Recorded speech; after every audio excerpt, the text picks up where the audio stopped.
Good evening, everyone. For WRCO News, I'm Todd Coppernall. Leah Lynn Barton, former Village of Wilton clerk, has been sentenced to 10 years probation after conviction of stealing thousands of dollars from the village. The case, which was initiated in early 2024, centered on allegations of financial impropriety and professional misconduct. Barton faced two primary felony charges: theft in a business setting exceeding $10,000 but less than $100,000, and misconduct in office through an act in excess of her authority. Following the judicial process, the court entered guilty findings for both counts. Yesterday, Judge Todd Ziegler presided over the final finding of guilt and the subsequent sentencing. For the first count of business theft, Barton was found guilty at a court trial. Regarding the second count of misconduct in office, a judgment of conviction was entered following a plea of no contest. The court ordered a comprehensive sentence designed to balance rehabilitation with punitive measures. Barton was placed on probation for a total of 10 years, 6 years for the first count and 4 years for the second, to run concurrently. As a condition of her probation for the misconduct charge, she was ordered to serve 30 days in jail with Huber privileges and electronic monitoring, excluding the first 48 hours of her term. Additionally, Barton is required to comply with specific conditions, including maintaining no contact with designated individuals and the Village of Wilton Administrative Office. The financial resolution of the case is substantial, reflecting on the scale of the theft involved. The defendant owes a total of $42,226.56 to the court. This figure includes $35,812.26 in restitution, along with associated surcharges and court costs. To manage these obligations, the court established a monthly payment plan commencing in September 2026. The Winnebago County Sheriff's Office, in coordination with the Village of Winneconne Police Department and the County Medical Examiner's Office, has released the identities of 3 individuals found deceased last week. The victims, discovered following a welfare check at a residence in the 500 block of Division Street on the evening of July 31st, have been identified as 57-year-old Jeffrey Mankey and his 2 daughters, 16-year-old Jaylyn Mankey and 11-year-old Lenora Mankey.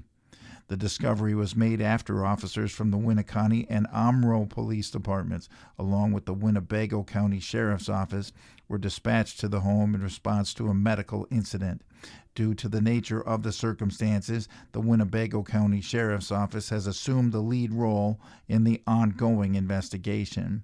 While the specific details surrounding the deaths remain under active review, investigators have determined that the event was an isolated incident and have reassured the community that there is no broader threat to public safety.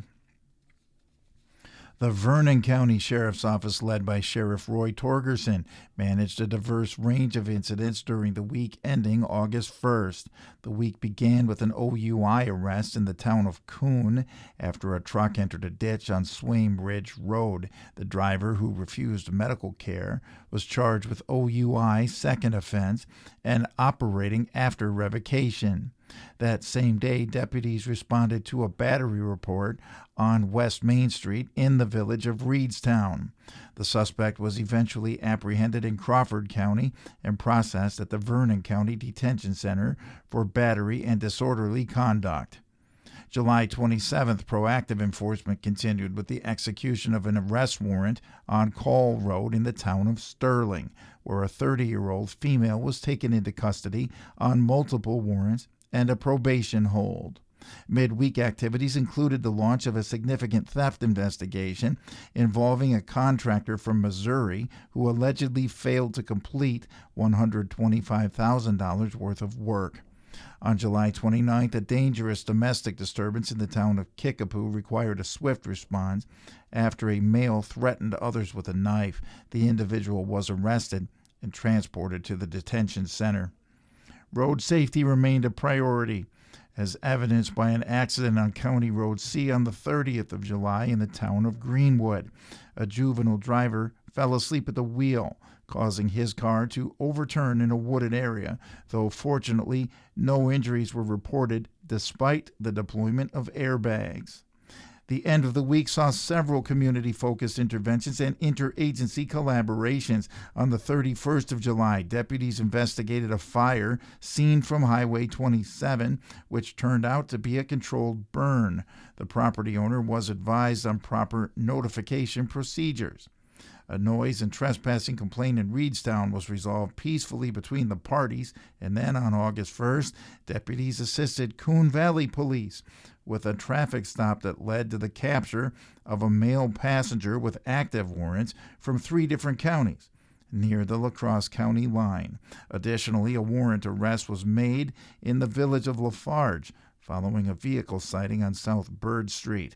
Finally, a missing person report involving a teen at Sidey Hollow Park ended successfully when the youth was located unharmed and returned to his family by WRCO police and fire personnel. In Taylor County, a tragic multi-vehicle accident occurred early Saturday in the township of Holway, resulting in 1 fatality and another individual sustaining injuries. The Taylor County Sheriff's Office reported that emergency dispatch received a 911 call at 3:12 a.m. regarding a collision on County Road O near Oak Drive involving a house being moved along the roadway. According to preliminary investigations, a tractor operated by Jason Nelson of Thorpe was transporting a house westbound when an eastbound vehicle struck a corner of the structure. The eastbound vehicle continued underneath the house before emerging and colliding head-on with a pickup truck following behind the transit. The driver of the eastbound car, 19-year-old Dylan Mickelson of Abbotsford, was pronounced dead at the scene. His passenger, 20-year-old Autumn Armatoski of Phillips, was transported by emergency services for medical treatment. Neither Jason Nelson nor the driver of the pickup truck, Dominic Sikora of Thorpe, sustained injuries in the crash. The emergency response included Taylor County deputies, Taylor County EMS, first responders from Stetsonville and Taylor County, and the Stetsonville Fire Department. The Wisconsin State Patrol is currently assisting the Taylor County Sheriff's Office with an ongoing investigation into the circumstances of the incident. Authorities have indicated that no further details are being released at this time.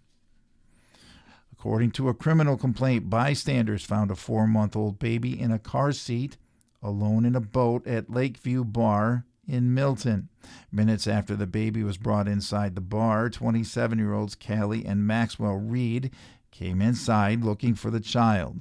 Police reviewed surveillance footage and saw the child was alone in the hot sun without a life jacket for at least 30 minutes while his parents did shots of Jameson. According to online court records, a plea and sentencing is set for Maxwell Reed August 13th, although Callie Reed is only scheduled for a calendar call on August 13th.